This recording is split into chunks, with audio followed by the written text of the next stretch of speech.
The final process of turning Kenya Airways into a state entity is finally approaching the home stretch after months of protracted push and pull among different stakeholders. The process, which received Parliament's approval 2 months ago, will now be decided by a committee drawn from various entities.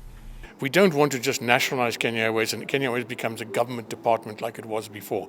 It needs to operate as an independent, 100% state-owned enterprise. That's what we're trying to do with Kenya Airways. So we have to structure the laws that create this nationalization process very carefully.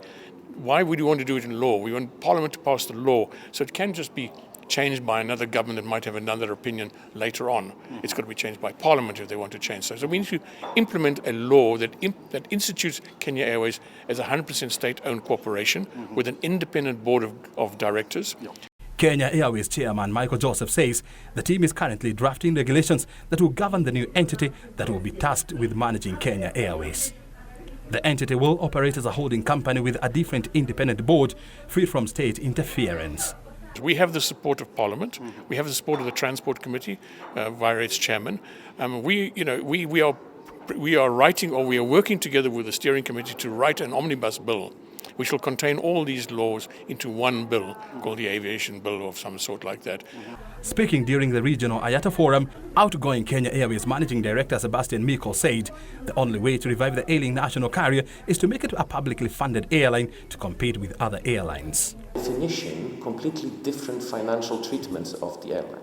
We do not have completely aligned passenger rights, different types of passenger penalties, which are absolutely regulated within European Union. And remember that European Union and European Sky has went through a tremendous number of airlines being created, collapsing, bailed out, until it reached a certain maturity. IATA Regional Vice President Muhammad Al-Bakri said Kenya needs to expand its aviation infrastructure to compete in a highly evolving aviation industry in Africa. Not always that an airport needs expansion, physical expansion. You could introduce technologies, best practices, better trained personnel, improved processes, really to allow the existing capacity of the airport to handle much more number of passengers. The aviation industry in Kenya supports 410,000 jobs, contributing 320 billion shillings to the Kenyan economy every year.